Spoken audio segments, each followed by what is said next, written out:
Yes. Woo! Praise the Lord. Okay. So, let's pray. We are now in session 10. Session 10 na tayo, right? Okay. Sige, let's pray. Heavenly Father, thank you so much, Panginoon, sa gabing ito. Lord, maraming salamat sa iyong biyaya that we can continue our studies, Panginoon, tonight. At Lord, salamat po lahat ng nandito, pati na rin po, Panginoon, sa online. We praise you and thank you, Lord God. Now we can study your word and think more about your revelation, Panginoon, sa amin. Maraming salamat po, Lord, in Jesus' name. Amen. Okay. So we are now in session 10, Creation Part 2. Okay? So ang ating goal tonight is to build a strong foundation for worshiping and obeying God as your Creator. Okay? So nandun pa rin tayo sa topic ng creation. Okay? How many of you have read yung creation narrative sa Genesis 1 and 2? Okay? Wow. Sige, anong dating sa inyo ng Genesis 1 and 2? Kailan nyo ba uling nabasa yun? Matagal na? Kailan lang? Okay, what is your initial impression ng Genesis 1 and 2? Ano po, nakaka-amaze po in a way, na parang everything was created good at first place, parang gano'n. And then parang nagtataka lang po ako na parang sa ngayon po, hindi na po makita ng mga tao na good yung ibang mga bagay dito sa mundo. Parang gano'n po yung naisip ko. Alright, okay. Sige, you?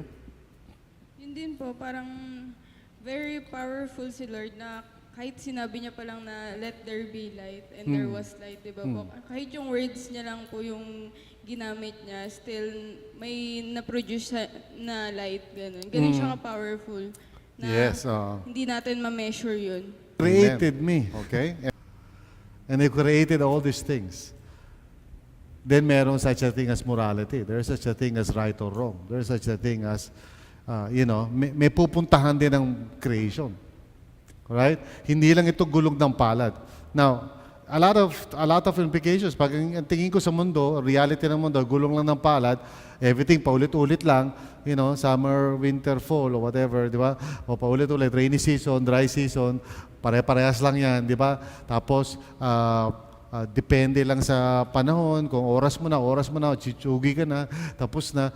If there's no purpose in everything, right, then wala nang dahilan. Why should I be interested? Mamatay na lang tayo. Why should we be interested to live? Kung walang purpose. Di ba?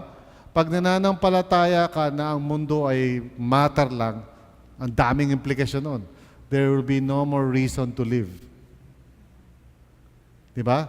But if God was the one who created everything out of nothing, and so therefore, ultimately, ang reality is spiritual, not material. Isipin nyo yun. Ultimately, ang reality is spiritual. Hindi material. So what does that mean? Well, ibig sabihin nito, ako, ikaw, we're not just bodies na merong electrical current. Okay? Kaya ba naniniwala kayo na ang body nyo may electrical current? O siyempre, pero electrical current lang ba kayo? Di ba? Hindi kayo electrical current lang, may mga thoughts kayo. May mga, dreams kayo. In fact, kahit nakaupo kayo dyan, may mga iniisip kayo, di ko alam. Right? So you are more than just your body. So, it has a profound significance to believe na ang mundong ito is created by a God who is invisible and spiritual. Okay? That means ang mundong ito ay hindi lang basta matter. Okay. Number 2, creation was done in proper order. Creation was done in proper order.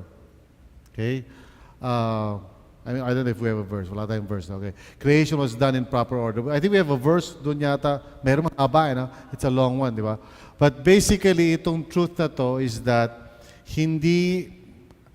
as we read Genesis 1 and 2, makikita natin na ang paggawa ni Lord ng mundo, hindi haphazard na parang, sun naman ang create ko? Ay, hindi, wag na lang, star na lang, Wag na, star, comet muna. Hindi confuse si Lord, may order. And bakit mahalaga, importante to believe na creation na may order. Actually, yan ang basehan ng science. Okay? Ang pinanggalingan ng science ay yung conviction na ang creation is orderly. Pwedeng maaralin. Pwedeng aralin. Okay? So science actually came from the Christian faith. Ang mga unang scientists were Christians. Okay? So unang nag-rise up ang scientific thinking nung nadiskubre ng mga scientists na ang mundo natin may order. Pwedeng aralin. Umuulit-ulit ang mga bagay-bagay. Pag pinakuluan nila yung tubig, lagi nagiging gas. And so they started saying to themselves, pakuluan mo nga ulit, gas na naman. Tapos, pakuluan mo nga ulit, gas na naman. So they started studying it, you know. And so, after a while, hindi lang yun ang discover nila, pati sa animal world, sa plant world, kung saan-saan, pati sa sky, di ba? Everything had an order to it. So therefore, it was now possible to understand creation. Okay? Kaya nung sinabi ng Panginoon na basically, nasabi niya sa tao na take charge ng mundo, okay? Ang point ng Panginoon doon is that, well, you know, man can actually understand or study creation. Alright? And it's important din I think there's something written there sa notes ninyo, right? Can we read that? Doon sa ilalim ng creation was done in proper order. Hindi, there was an explanation, I think, doon sa Both evolutions and creationists believe in a well-ordered creation.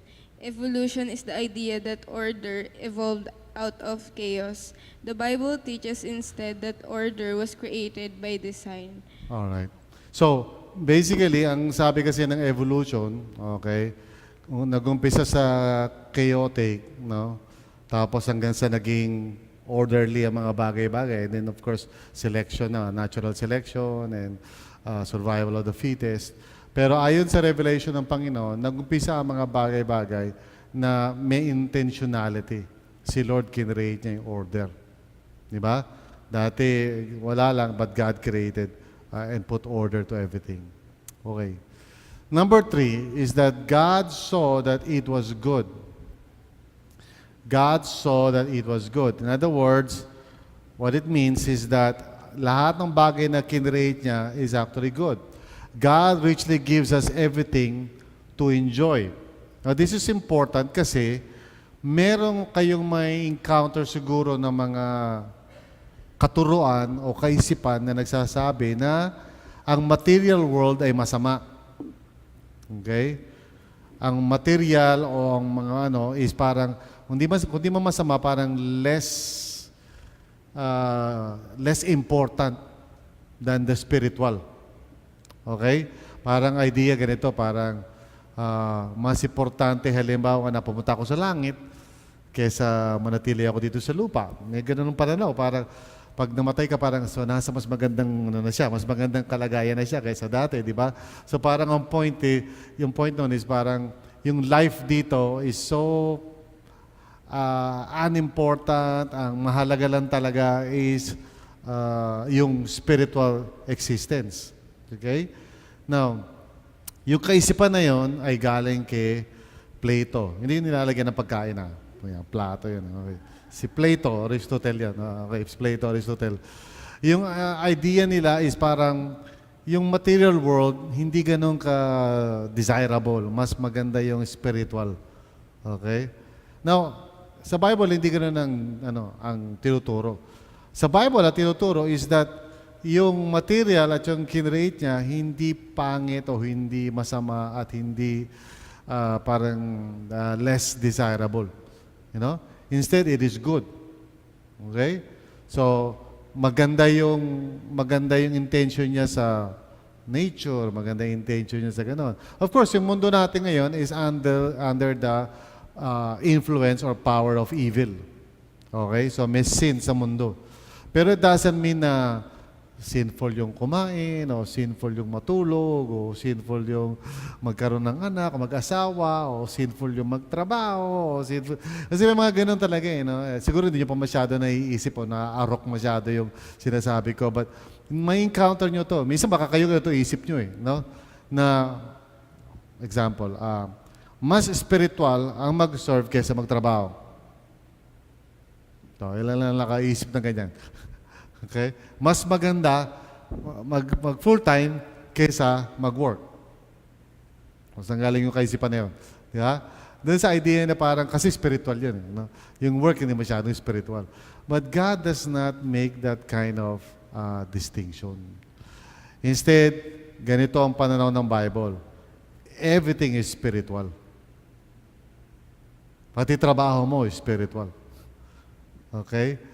Yung pagsunod mo kay Kristo, yung discipleship mo, can be in any context. Ang discipleship ay hindi lamang nangyayari in the church, hindi lamang nangyayari pag may seminar. Ang discipleship ay nangyayari, halimbawa, kung ako ay engineer, nangyayari siya doon sa field, doon yung discipleship ko. Kung ako ay cook, nasa kusina ang discipleship ko. Kung ako ay nanay, nasa bahay, kasama ng mga anak ko ang discipleship ko. So wherever I am, I'm following the Lord in that context. Okay? So, halimbawa, anong gusto niyo maging? Ikaw? Anong gusto mo maging? Doktor. Okay, ikaw? IT? Okay, ikaw? Businesswoman? Ikaw? Businesswoman din? Wow! So, each of those arenas, okay, are not bad. They are not evil. They are sacred. Okay? Bakit siya sacred? Because the Lord is with you. Di ba? At siya ang gumawa ng lahat ng mga bagay. So, yun ang ibig sabihin ng ano na yun, ng katotohanan na yan. Na everything na ginawa niya is good. So, there's nothing evil with food. There's nothing evil with sex, you know. If it is done according to God's will, you know, there's not, these things are not evil. Kaya lang nagiging evil yan, dinidistort lang ng kaawayan. Dinidistort lang. Okay? Diba? So, that's why we pray for food eh. Kaya tayo nagpipray for food, yun ang dahilan. Diba? Lord, thank you for this food. Bakit? Sinasabi natin, food is good. Dapat kainin yan, di ba? Sleep is good. Amen? Lahat is good. Okay. Number 4, man is the crown of creation. Man is the crown of creation. So, di ba nung kinreate ang tao, okay, siya yung parang pinnacle nun. Alright? Bakit siya, kinreate siya in the image and likeness of God. So, maybe we can read Genesis 1 muna in your Bible. Genesis 1, 26 to 28. Let's read that first, okay? Genesis 1, 26 to 28.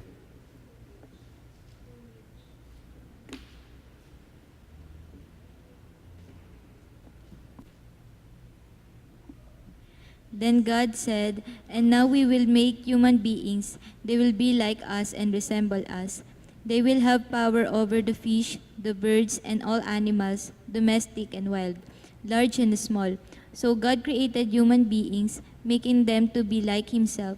He created them male and female, blessed them, and said, "Have many children, so that your descendants will live all over the earth and bring it under their control. I am putting you in charge of fish and the birds and all the wild animals." Amen. So, pagkakaroon ng baby, good yan. Good. Okay? Kaya alam, pag hindi mo kayang pakainin, huwag ka masyado magkaroon ng maraming baby. Okay? ha? At tapos, kung hindi naman, baka naman maano ka na, pag 12 yung baby, huwag naman ganon. Mga ano lang. Family planning. So, man is the crown of creation. So, he was created, o tayo were created in God's image. So, una sa lahat, ano bang laman yung image niya? We have a personality, okay? Meron tayong personality, meron tayong mind, kung saan nandun yung mga thoughts natin, okay? Meron tayong will, okay? Sometimes the Bible calls it heart or spirit. And then meron tayong emotions, okay? which is sometimes attributed to the soul. Okay? Meron tayong emotions, of course, meron tayong ano. So in other words, God has created us like Him in terms of yung personality natin, yung personhood natin. Okay? So meron tayong personhood, kaya bawat isa sa atin unique. Okay? Si Justine na nasa loob ng kanyang katawan na, is unique. Each of us is unique. Never to be repeated. So purihin ng Panginoon. Wala nang dadaang ulit na katulad mo sa buong universe. Okay? One time lang yan. Okay? No repetition. Isn't that wonderful, di ba? Praise God, no? Wala ka ng repetition. No? So, yan. Okay. So, pangalawa, yung ating sexuality. Yung image of God may kinalaman sa pagiging lalaki at babae. Ibig sabihin, parehong significant yun. Parehong nagre-reflect ng image of God. So, mali yung kaisipan halimbawa na ang babae parang inferior, ang lalaki mas superior, because both of them are created in the image of God. So, both of them reflect aspects of God, which means also na God can be understood also from a male perspective as well as a female perspective. Okay? So, the Bible sometimes refers to God as He. Sometimes the Bible refers to God as she. Okay? Like a mother, sabi. God is like a mother na hindi raw makakalimutan ng kanyang mga anak. Okay? God is like a hen gathering her chicks. So, gano'n, di ba? So, God is pictured from the woman's perspective and also from the man's perspective. So, parehong ano yun, kasi wala namang gender si God. So, but both genders complement each other. You know? Yan. So, makikita natin na God Himself, meron siyang mind, meron siyang will, meron din siyang emotions, di ba? God can feel, you know. Pero si God walang sexuality, but yung sexuality natin, both of those reflect God's image. Okay? So, because all mankind was made in the image of God, anong conclusion natin? Well, una, both male and female have equal value and worth. Alright?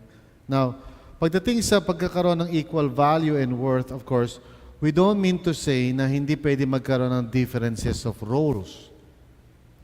Okay? Walang kinalaman sa worth mo yung roles.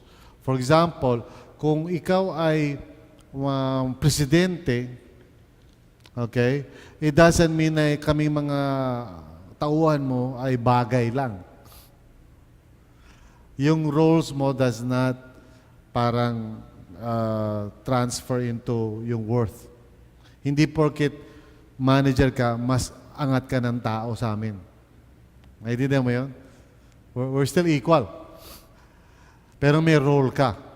May role ka bilang maring head o manager, you know, di ba? So, hindi ano yun, hindi nakaka-apekto ng worth mo as a person. Okay? So, kasi pag ganyan na pagkaunawa mo, okay lang mag-serve. Di ba? Kasi pag ina-ascribe mo yung worth mo sa role mo, para magdadamdam ka pag naging servant ka. Kasi feeling mo parang wala ka ng kwentang tao. Pero wala kinalaman sa worth mo yun. Yung worth mo, may kinalaman sa image of God. Gets mo yan? You are a person of value kasi kinreate ka niya in His image. Whether babae ka o lalaki ka. So that's the only way na tayo ay makakatupad ng mga roles natin sa mundong ito. Otherwise, lagi na lang tayong KSP. Di ba? Amen? Lagi ka na lang KSP kasi feeling mo kailangan mo ipagtanggol yung worth mo eh. Di ba? Teka mo na. Itong ano ko eh. Yun. Tumutunog eh. Yun. Alright. Okay. Pangalawang katotohanan niyan is that each race has equal value and worth. Okay? So makikita nyo na may implications yung ating theology sa creation. Kasi nangangahulugan na hindi porket Amerikano ka na you are far more superior than a Filipino o kaya vice versa. Kaya yung pagiging racist, wala sa will ni Lord yan eh. Yung alam mo, mababatingin mo sa mga nognog o sa mga negro. Di ba? O pag nakakita ka ng Bombay, parang feeling mo, baho-baho nila. You know? Yung ganong klaseng racism, hindi tama yan in the eyes of God. Because in God's eyes, kahit maitim ka, maputi ka, kulay dilaw ka, kulay brown ka, whatever, you are all worthy in God's eyes. Okay? So, kasama na rin doon yung iba pang mga particulars. Halimbawa, matangkad, maliit, mataba, payat, you know, matangos ang ilong. Lahat yun walang kinalaman sa worth natin. Amen? So, wala sa lugar yung pang-aapi, wala sa lugar yung pagmamaliit, wala sa lugar yung pagmamayabang. All of that is out of place pag naiintindihan mo ang creation theology. Okay? So, halimbawa, si Hitler, pinatay niya yung mga Jews because ang tingin niya, inferior silang race. At ang superior race ay yung Anglo-Saxon o yung German race. Okay, ganun din ang mga Japanese. Kaya nung World War II, marami silang nilusob ng mga bansa, yung Japanese saka yung Germans, because they felt na yung ibang mga nationalities ay inferior. Okay? Noon araw din sa Amerika at sa Britain, merong slaves, mga negro, because they thought yung negro were inferior race. So all of that is baseless. Walang kinalaman sa scripture. Okay? So pag nakakita na kayo ng okay, ano ba, pag ibang race, ba, Chinese, di ba? Para wag yung Chinese, mahilig sa Chinese. Okay. Wag natin aapihin yung mga ganon, di ba? Okay. O kaya may mga deformities, external deformities. Halimbawa, hindi ganun kakisig, hindi ganun kaganda. Di ba? Minsan sa school, ina-Alaska yun eh. So, dapat tayo, dahil naniniwala tayo sa image of God, pag nandun tayo sa ganung mga konteksto at may inaapi, we should stand up for that person and defend that person. Kasi mali yan. Amen? Ha? Alright, okay. So, pangatlo, our morality created us as moral beings with a moral consciousness. Pag sinabing moral, ibig sabihin may konsepto tayo ng right or wrong. Okay? At yung konsepto natin ng right or wrong comes from God Himself. No? Siya ang nagdidictate ng ating conscience, o siya gumawa ng ating conscience. And ang purpose ng morality na yun ay hindi lang para tawag dito sa sarili lang natin na parang okay, tayo lang ang nagde-decide kung anong tama at mali. Parang yung kasabihan minsan ng mga tao ngayon na kung masaya ka, feel mo, push mo yan. Di ba? Parang wala kang accountability sa ibang mga tao. Di ba? Okay, bago tayo pumunta doon, sa morality muna tayo. So, how crucial is this? Kasi sa totoo lang, whenever we violate our conscience, we violate our very nature. No? In other words, go against your nature ka. And anytime you go against your nature, you are doing violence to your personhood. Okay? Kaya yung mga tao na gumagawa ng mali, in spite of the fact na nagiging guilty sila doon sa mali, eventually they begin to lose yung self-worth nila, yung self-esteem nila. Alright? At kapag ginagawa nila ng masama ibang mga tao, knowing full well na masama yun, they also begin to deteriorate as human beings. Okay? So, kaya nga, isa sa epekto talaga ng sin sa atin is that because we end up doing the things na hindi dapat ginagawa, or kaya we don't do the things na dapat ginagawa, what happens is that it affects our self-worth or how we see ourselves. We begin to question yung ating, who are we, you know? Kasi we don't like what we see. Di ba? So pag ikaw ay namumuhay sa kasalanan, you cannot look at yourself in the mirror. In fact, para mag-survive ka lang, kailangan pag may mga ginagawa kang mali, kailangan parang patayin mo yung konsensya mo, kailangan i-deaden mo, kailangan maging illogical ka, kailangan maging crazy ka para lang makasurvive ka ng ilang araw doing the wrong thing. Kasi every time you do the wrong thing, nag-short circuit yan sa brain mo. Di ba? Parang hindi siya kinreate ng ganun eh. That's why real freedom is not the ability to do anything you like. Real freedom is the ability to do what God has created you to do. And to stop doing what God has not created you to do. Yan ang freedom. Okay? Kung hindi mo maitigil ang isang bagay na alam mo mali, you are not free. Kung hindi mo magawa yung alam mo tama, you are not free. Kaya nga, real freedom is only found in Christ. So some people think, lalo na mga young people, iniisip nila ang freedom is, gusto kong gawin ito eh. Di ba? Malaya ako. Well, actually, hindi ka malaya because you cannot stop doing the wrong thing. Gets yan? Real freedom is the ability to do the right thing and to stop doing the wrong thing. Okay? That's the only way na magkakaroon ka ng yung tinatawag na flourishing as a human being. Okay? So you would notice nyo, friends or whatever, di ba? Whenever they engage in sinful activities, it follows lagi they begin to lose self-respect. Nagiging mababa tingin nila sa sarili nila. Alright? And they may not say it, they may not manifest it, but you can see it from their action. For example, patuloy nilang dinidestroy ang sarili nila. Di ba, isipin mo to. If you respect yourself, why will you destroy yourself? Amen? Di ba? If you truly value yourself, why destroy yourself? Why do the very thing na alam mo will destroy you? Unless you don't respect yourself anymore. Diba? And the reason why you don't respect yourself anymore is because you have violated your conscience. Yan. Number 4, our spirituality created with the ability to relate to God. So yung spirituality natin, yung soul natin, has the ability to relate with God as well as fellow souls. Okay? Kaya tayo are created by God in His image in order to be relational. Relational. Kasi may soul tayo. Yung soul natin cannot exist in isolation. Kailangan makipag-relate. Kaya meron tayo, kayo pala, may mga terms kayo, di ba? Soulmate. Okay. Soulmate. Kasi yung soul mo cannot be alone. Na? Created ang soul to connect. Created ang soul to relate. Na? Okay. So, number 5. Okay. Kaya nga sabi, it's not good for man to be alone. Di ba? Ayun, di ba? It's not good for a living soul to be alone.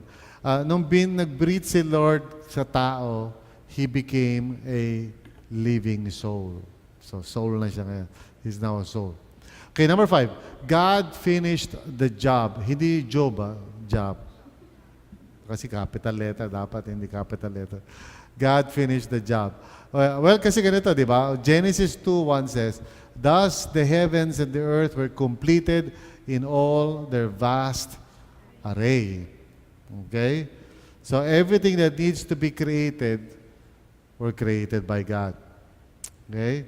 Now, ano nakalagay na explanation doon sa inyong notes? The universe is not some vast, unfinished symphony. This world and universe are not works in progress. The universe is a finished work of creation that has been marred by the presence of sin. Alright. So, isa sa mga ka-conflict ng science yung statement na yan. Na? Because science assume that everything is just evolving. Okay? God's work was finished from the time He made the world. So, there is such a thing as, alam niyo ba ang science against ito sa concept ng nature? Against sa concept ng nature. Ano ibig sabihin ng nature? Tao ka, So, you have a nature.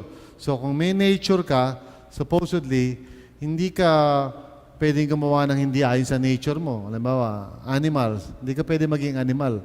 Kasi nature mo is human being. Alright? So you cannot change it. You cannot, for example, di ka pwedeng umarte na parang baboy. Okay? Because that will be contrary to your nature. So ang evolution against sa nature. Kasi pag yung may nature ka, ibig sabihin you cannot change. Kaya ayaw nila ng nature. So basically, sinasabi nila, there's no such thing as nature, kundi ang tao evolve, change ng change. Alright. So, yung doon sa Exodus chapter 20, nandun yung utos tungkol sa Sabbath. At ang basihan ng utos na yon is this particular passage. Okay? So, what does that mean? Ibig sabihin ito na ipinag-utos ng Panginoon, huwag kalimutan yung Sabbath so that lagi nilang maaalaala na ang talagang original intention ni Lord sa mundo o sa universe is rest. The original intention of God for all creation is rest, hindi unrest. So every time na araw-araw nagtatrabaho sila, ang daming mga, di ba? Maraming kahirapan kasi sinabi ni Lord kay Adam, na you shall labor, you shall toil. So every day, araw-araw, mapapagod sila, marami silang frustration. Araw-araw, makikita nila yung mga iba't ibang mga challenges ng buhay. Makikita nila yung mga bagyo, yung mga drought. Ma-experience nila yung iba't ibang mga pangyayari. And then on the 7th day, sabi sa kanila, Lord, okay, tigil kayo. So they are supposed to look into this particular day as a way of reorienting themselves or refocusing themselves sa intention ni Lord o gusto niyang gawin. Okay? So, why did God rest? To give us an example to follow. All right? Well, I would parang rephrase that. Okay? Not si Rick Warren to give us an example to follow. Okay? Hindi naman kasi nag-rest si Lord dahil napagod. Alright? Instead, what God gave us, kaya siya nag-rest sa atin, is in order for us to have the right kind of goal sa buhay natin. In other words, He wants us to aspire for this kind of goal in life, which is rest. So kaya siya nag-rest is so that we can have this kind of goal in order for us to see that this is the intention. Alright? May pangalawa siya, to teach us His plan for the ages. Which is, sinabi ko na nga kanina, na ultimately ang plan ni Lord is for all creation to be restored to that state of rest. No? So, yun, totoo yun. Tama yan. So, darating ang time na ang mundo or all the universe will go back to that original state wherein everything is at rest. Hindi ibig sabihin na wala nang gumagalaw, walang kumikilos.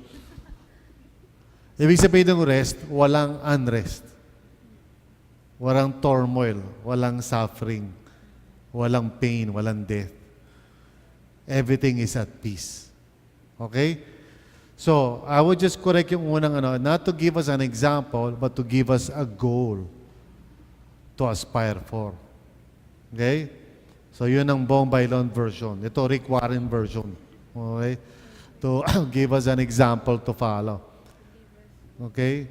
It cannot be an example because God did not rest dahil napagod siya. Hindi katulad natin, di ba tayo nagre-rest kasi napapagod tayo. No?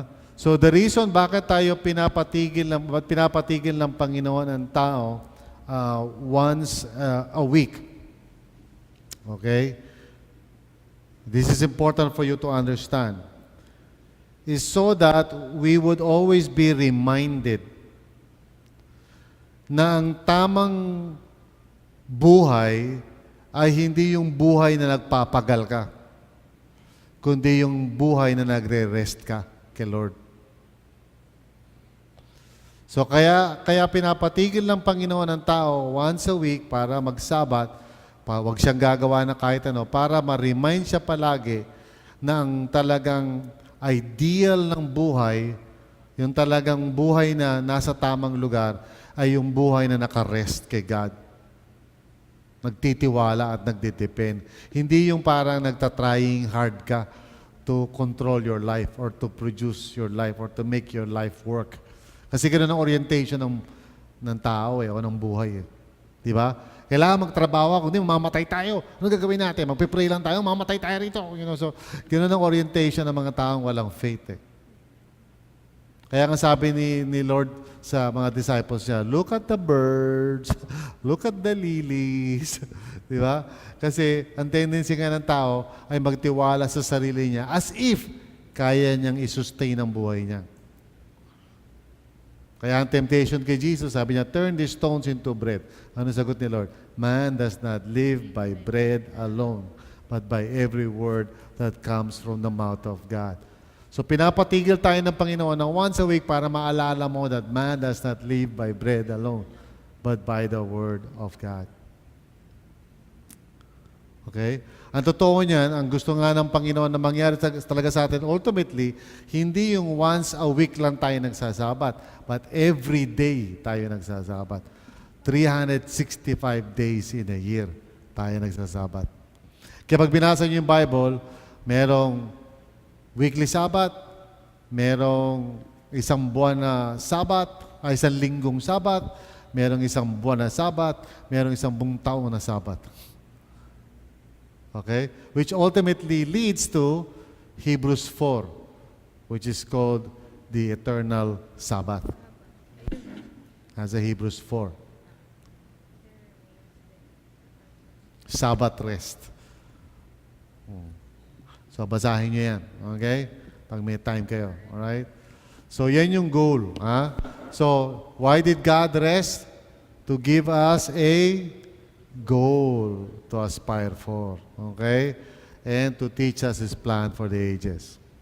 Number 7, God now sustains all that He made. God now sustains all that He made. Okay?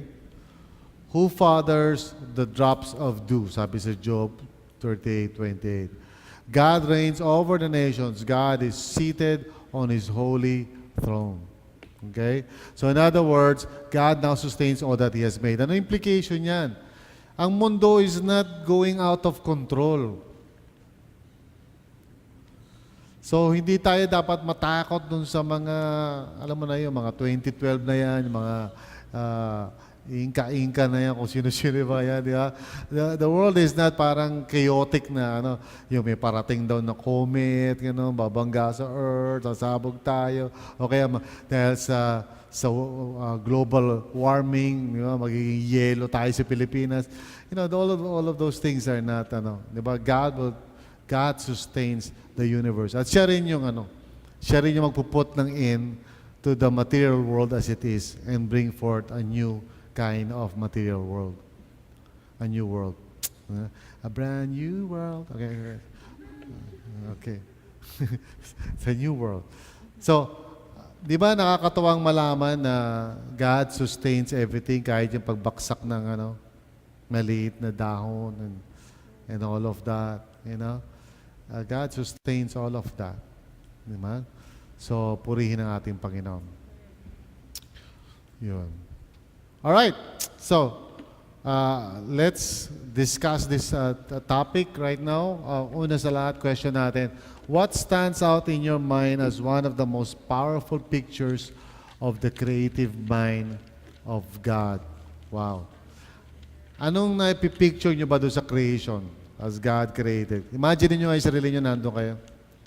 Nanonood kayo, parang sa National Geographic, sa Cosmos. Ha? Okay? Ano napipicture nyo kaya?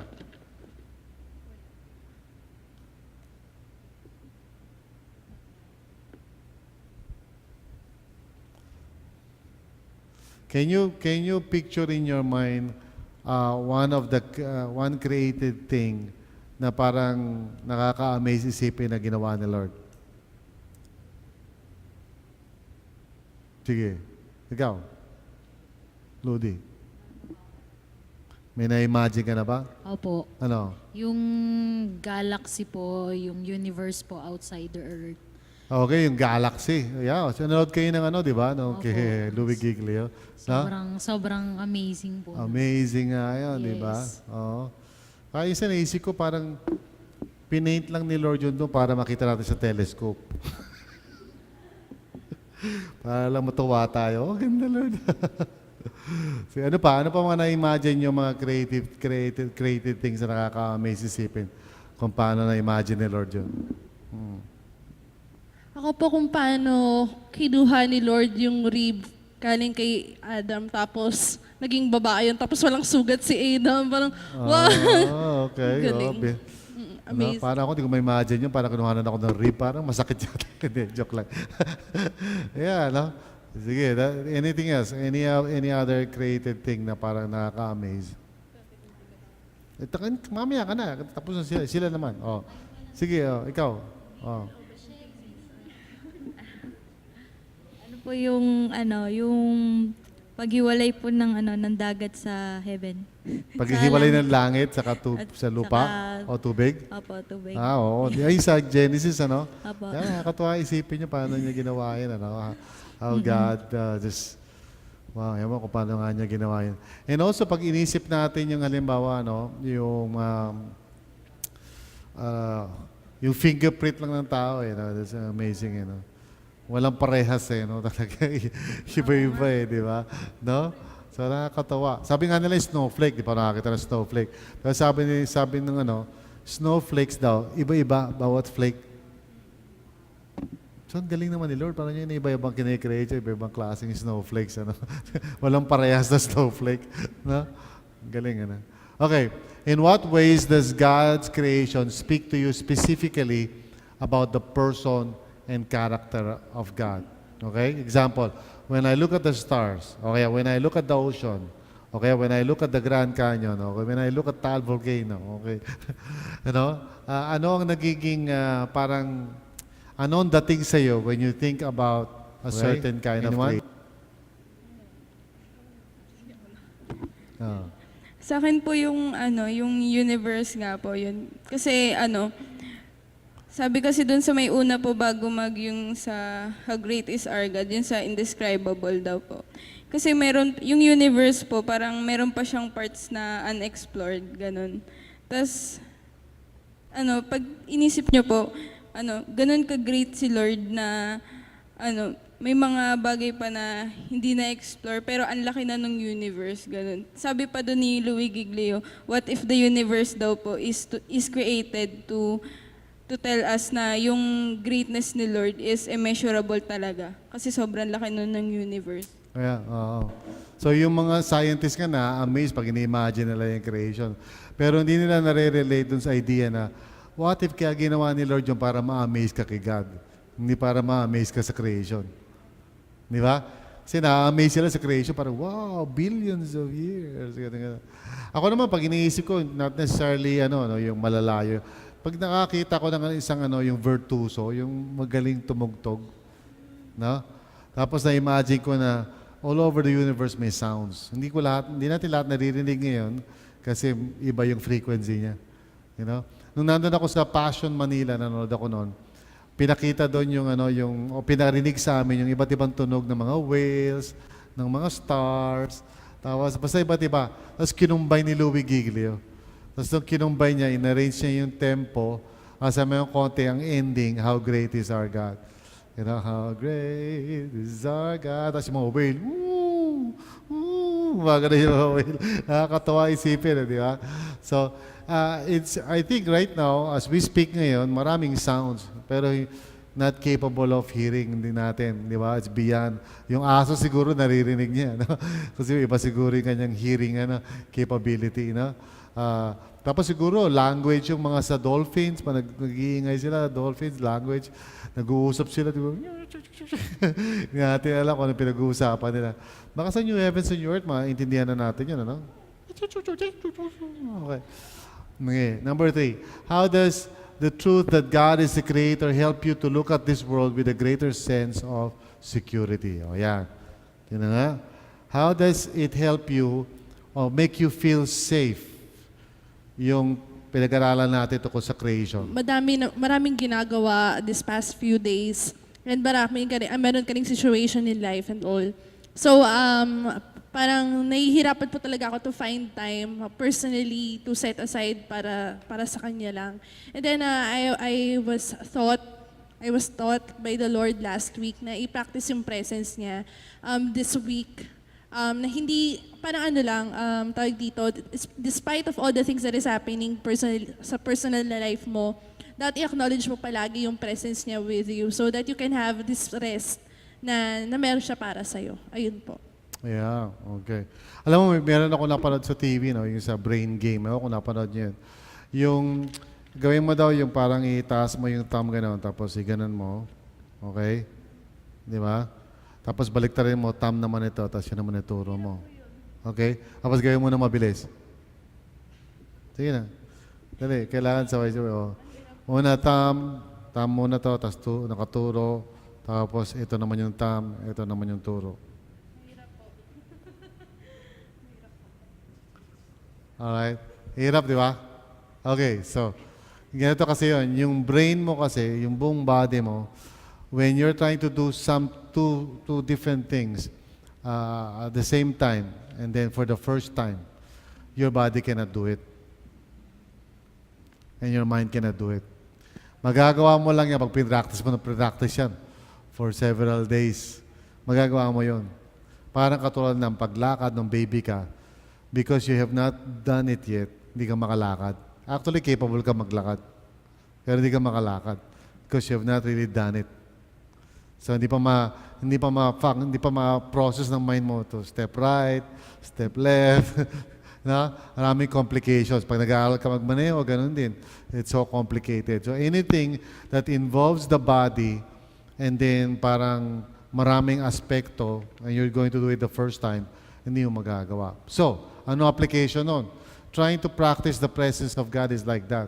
If you try to practice the presence of God for the first time, hindi mo magagawa. So you have to train yourself. You have to practice it.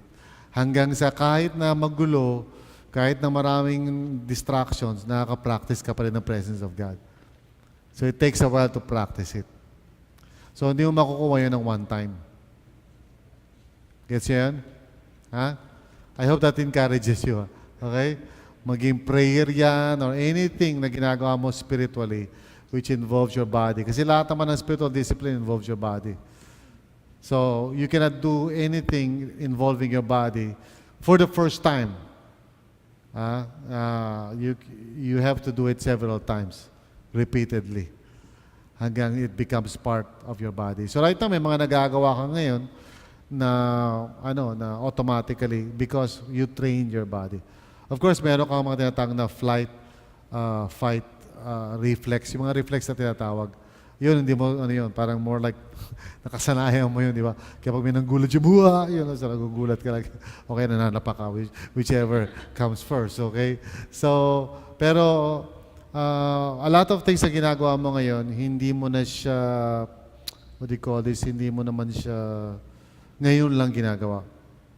Tututbrush ka, suklay ka, whatever. You kept on doing it several times. So, siguro, naalala nyo ba yung first time yung toothbrush? Di ba? Okay, up, down. Ngayon, hindi mo na masyadong iniisip yon. Okay? So, yung mga spiritual things like being kind will not happen overnight. You have to learn it. You have to practice it. Ganun. And the grace of God will help you. Okay? So, praise the Lord. Did you learn something tonight? Okay. Sige. Sayang wala yung mga iba. Thank you sa mga tech natin na very diligent. Hindi ko lang alam kung nakikinig sila o nagkukwentuhan sila. Okay? But let's pray. Thank you, Lord, for your grace, Panginoon. Salamat po that we can meditate on the beauty and the awesomeness of your creation, Panginoon, and how the truths that are revealed in your word concerning creation actually impacts our lives in a very personal way. Salamat, Lord, for assuring us that you're in control. Thank you, Lord, na yung worth namin does not depend on our physical appearance o achievements namin, but our worth depends on the image of God. We are valuable and we have dignity because we are created in God's image. So maraming salamat, Panginoon. I pray na you will just continue to reveal yourself sa mga estudyanteng ito so that they may just continue to grow in their trust in you, Father. Salamat po in Jesus' name. Amen. Amen.